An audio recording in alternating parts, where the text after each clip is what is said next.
Thank you, James, and thank you all for coming. And yes, today is the final session. And I didn't want to make it overloading with information or taking all the time. I wanted to interact with you and to introduce to you something I already did before for our group. I see that it is mainly our group who is here. I have constant follow-up, so to say.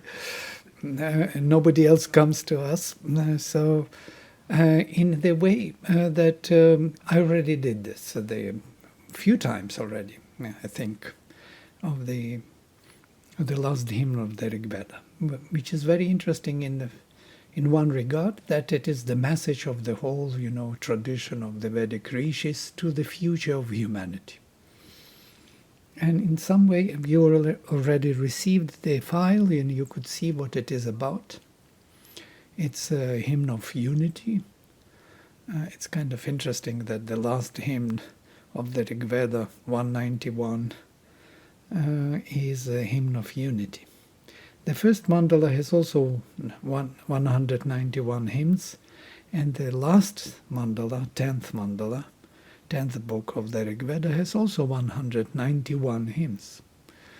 Most probably there is some puzzle there why they have the same number of hymns, the first and the last. And this last hymn is important for us in one particular way, that we want to see what is this united personality may be, and united humanity. Sri Aurobindo speaks about the human unity all the time as the aim of the whole nature and the whole evolution of the spirit. The nature took this will of the spirit, and it is unconscious in her, but that will works to generate and to manifest the oneness of the divine. And in that way, if you see how nature works, nature is actually based on the oneness. Everything works together. Nothing works separately. So trees are feeding with fruits the creatures and roots, and the grass is growing from there. When it dies, it becomes a compost for the other trees and grass, and so on and so forth. It is this will in nature to maintain the oneness. But then when the creatures are born, they are becoming more and more individualized. And the human beings are individualized to the extent that they become in danger for themselves and the world.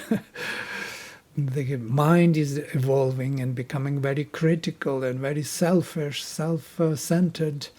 And so we become a trouble for the oneness. And we can see it. We are always disturbing the oneness, because the individuality is to be formed also.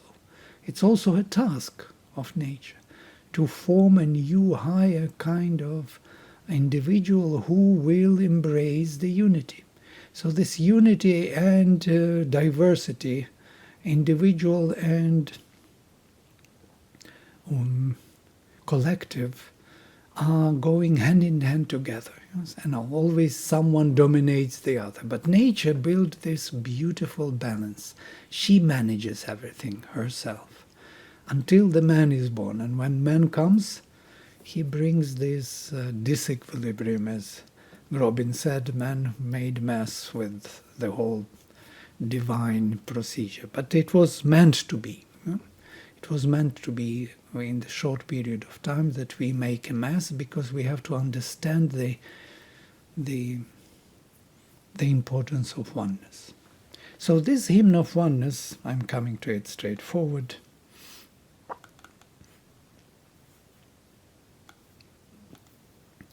is here. So the Rishi is Samvanana Atreya. He is from Atri family. Devata Agni, as you see, Samjnana, and but let us read through. Some means together. Together. I will start from here. Sam idyuvase vrishannagne Vishvanyarya Ilaspade samidhyase samno vasuni abhara. O Lord Vrishan, O flame divine Agne, unite all in the absolute unity, sam idyuvase, Vishvani, all the creatures, all the beings, all the worlds, for the Aryan, Arya, who aspires towards it. There is something about Aryan here. Ari. Ari has two meanings, but I will focus on one of noble one. The noble one who seeks the manifestation of the Spirit. Manifest for him the oneness. For them, the oneness in this case. You are totally kindled in the place of the truth. Ilaspade samidhyase. Bring to us our luminous treasures. Samno vasuni abhara. And then goes this marvelous hymn. Samgachatvam, samvadadvam, samvomanansi janatam, deva bhagam yatha purve, samjanana upasate. Go together. Samgachatvam. Together you speak together. Together you realize your thoughts, samvomanansi janatam, as the first gods assumed their share in the creation, deva bhagam yatha purve, set fully agreeing with each other, together samjanana upasate. So samjnana in this case is agreement, agreeing to fulfill different functions in this oneness. Everybody has to play his role. It's like an orchestra. In this orchestra, you have to play your note in the place and time where it is needed, not when it is not needed. Then it generates this harmony. And without this note, this harmony will be incomplete. So every one of the first gods were agreeing to play their roles and not to overtake the roles of the others, or to do something unnatural to them. So this is the vision which Rishi suggests to us. Go together. Go together is interesting. Kind of manifest your will together. So move together. Don't move in different paces, in different directions. Move together in one direction with all possible, individual varieties, but together in harmony. So unify your will. Samvadadvam. Speak together. Express your innermost being in the most coherent and harmonious way, which will help everyone else to express themselves. Realize your thoughts together. Samvomanansi janatam. May your mind's thoughts be intact with each other, as the first gods assumed their share. Everybody agreed to take their share in this manifestation and play their roles. Samano mantrach. Samitich samani. Notice always sam. Sam is together. This prefix is constantly used throughout. Samgachatvam, samvadadham, samvomanansi janatam, samjanana upasate, samano mantrach samitich samani, samana manach sahachittamesham. When saha is used also. Samana mantrach abhimantrayeva samanena voha vishajo. Uniting in their word, uniting in their gathering, uniting in their mind of these gods who have one consciousness. It is this uniting word that I speak to you now. It is with this uniting offering of yours that I offer.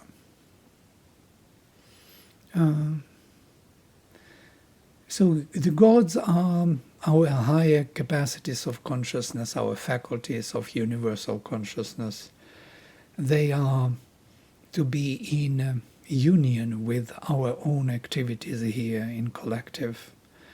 And this uniting word, Rishi speaks to us, Samvanana Atreya, which is also interesting. Samvanana means together, Samvanana, together enjoying, together rejoicing together, or winning together, acquiring together.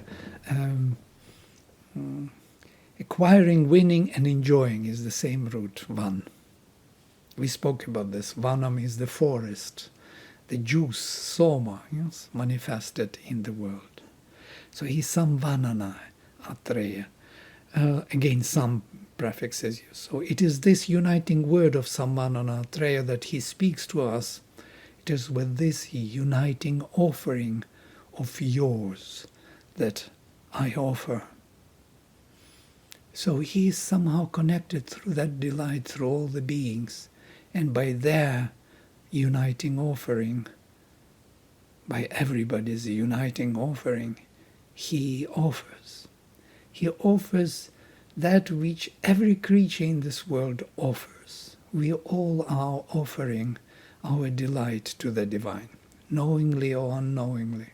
But for Samvanana Atreya, he collects all this delight, all this aspiration in the psychic presence of nature, in the psychic beings of animals or presence of animals and beings of human beings.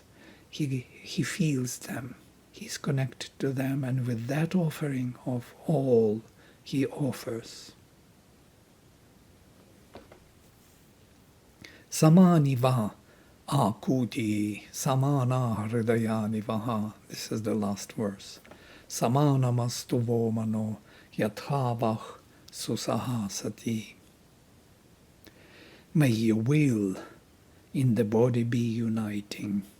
Samani akutih. May your aspirations in the heart be uniting. Samana hridayani vaha. Literally, may your hearts be together. And may your mind be uniting. Samana mastu vomano. Yathavah susahasati. As in your common well-being together.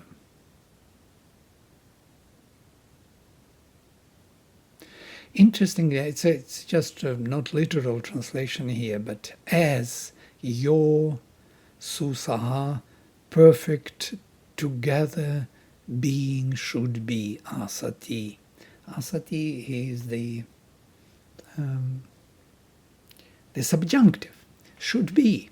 As your perfect being, as your perfect existence together should be. So it wasn't realized yet. It is the message to the humanity of the whole Rigvedic body. Your will, your heart, and your mind should be uniting in all, and not only human beings, all creatures and all the gods.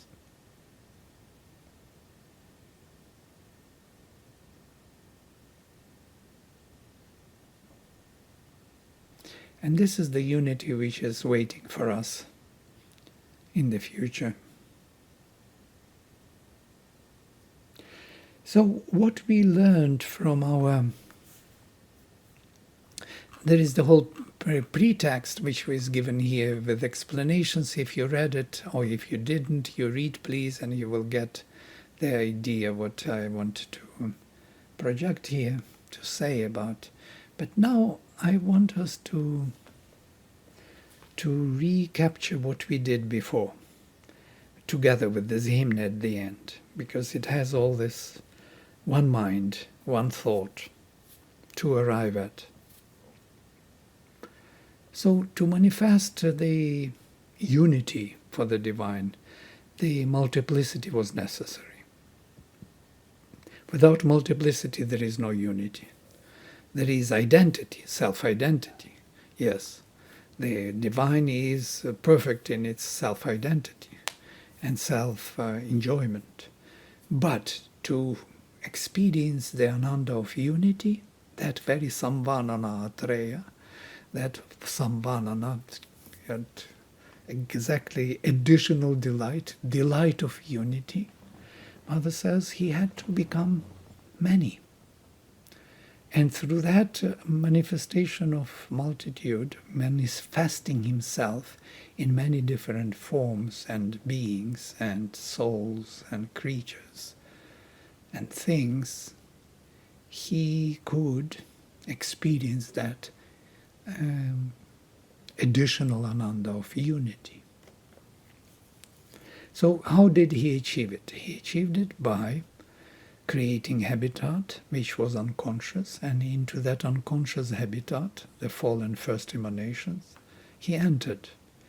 As the Veda says, Atman Atmanam Abhisam Vivesha. He entered into himself by himself. He entered himself by himself. So there is one self of him which is not aware of himself, which became the habitat, fallen emanations, and the other is aware of himself. And that generated the capacity or the possibility to create, to spell out the infinity of himself in different forms, in different beings, between which this unity started to grow. It is inbuilt into the inconscient will of nature, the unity. But it cannot be achieved because of this darkness, fallen emanations. They are turned into the opposite. They do not remember the unity, but they are all looking for it. They unconsciously looking for it. As Sri Aurobindo says, the individuals, though they want to maintain their individuality, especially human beings, they are still always looking for collectivity, for the group of people, for somewhere they can share their individuality. Without this sharing, without this bhakti, bhaga, the delight is impossible. The delight is oneness. And if oneness is not achieved, you cannot be happy. Even if you alone is very happy there sitting somewhere in your castle and having everything to enjoy, if you have nobody to share it with, it's absolutely a nightmare. You want to share it. If your neighbors are poor and dying and you are here living happily in your castle, it is a perversion of some kind. It's not happiness. So this oneness, that everyone is manifesting the highest capacities or the highest consciousness of the divine, which can be shared with others, is the aim. When we were in Auroville, I was always against this idea of, separating people by position or by the money value or by any other means of the ordinary world. And, even in some way was against this idea of business as doing less and getting more. And that is the idea of success. You have to do less, you have to be so clever that you have to know where and how to do so little that you get more. And when you get more, some surplus, then you're successful. I think it is a totally wrong idea. It's not an idea of unity. You have to give 100% of all yourself and get 100% out of it. Yeah. And for that you need this unity, this divine unity within everyone. Before that, of course, you will be doing this. Yeah? You will be trying to be clever, to use your cleverness in such a way that you will rob others for your own sake. And this is what is happening today in this ignorant world. We are robbing each other without even understanding what is going on.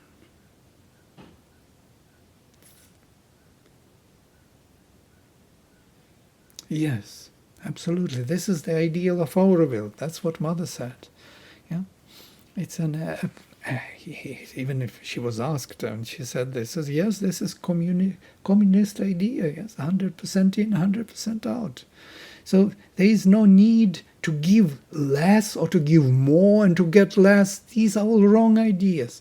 I gave everything and got so little, so that's why I'm very important. No, it's wrong.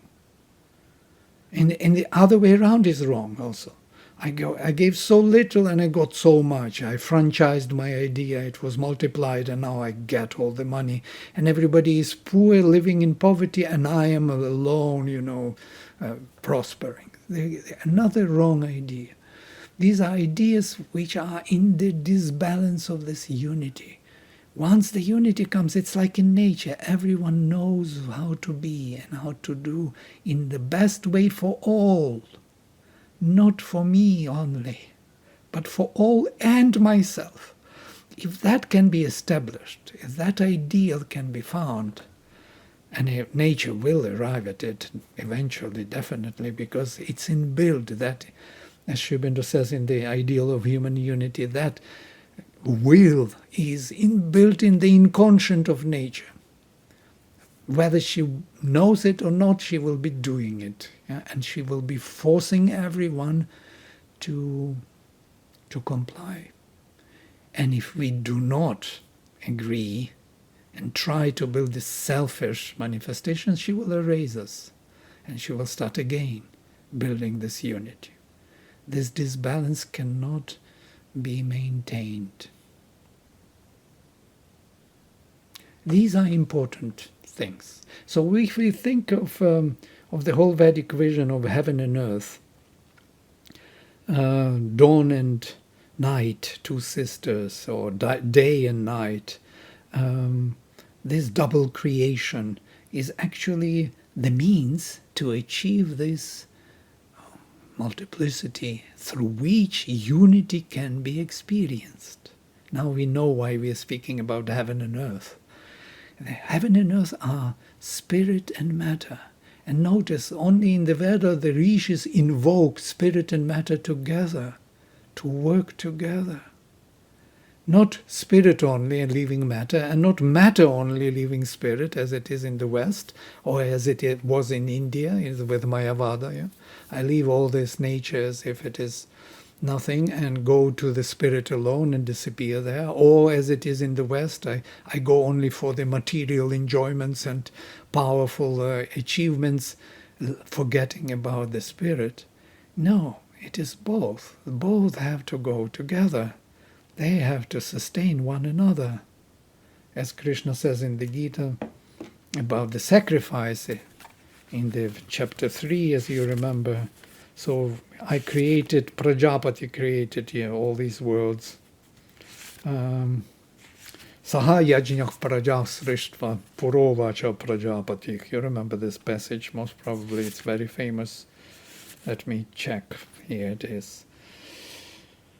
Together with the sacrifice, the Prajapati created all these creatures. Together with sacrifice, he created the creatures. Anena prasavishyadvam.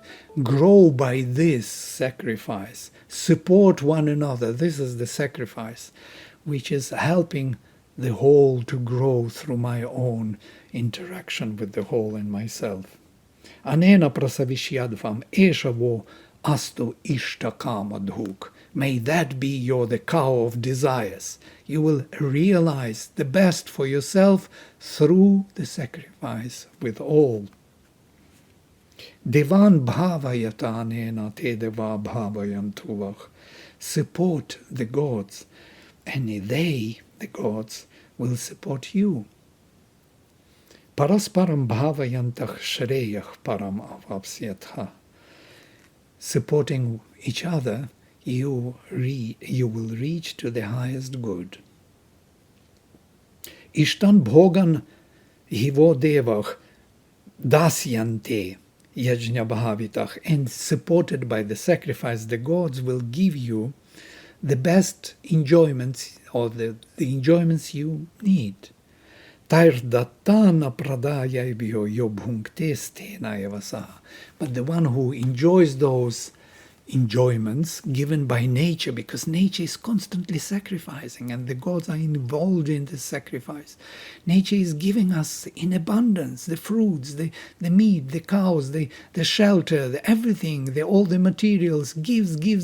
And the one who takes it without giving back, without supporting this sacrificial process, he is stena, he is the thief. He is the thief. He steals selfishly for himself. He thinks he will survive, and he makes himself only miserable. This is something important. Yes? So we see how these heaven and earth invoked together, dawn and night invoked together. Night is also invoked together with the dawn. Twin sisters, and they are working on for one aim. They are feeding the flame here. The growth of the divine is taking place. So this is what I wanted to convey today. It sounds very familiar, or so to say ordinary. But there is this extraordinary vision of how it is achieved by spirit and matter together, and not by matter or by spirit. Cannot be done by neither alone. It needs both. We have to rethink our philosophy, our metaphysics, our approach to life. We have to see it differently now. When we have something material to do, we need the spirit definitely there. If we do something spiritual, we need the material to be part of it, definitely. If it is not so, then we are on the wrong track. You will see immediately that it leads nowhere. As Chad mentioned, vidyam cha vidyam chayastad vedo bhayam saha. Vidya and avidya. Neither of them are enough, good enough. Neither.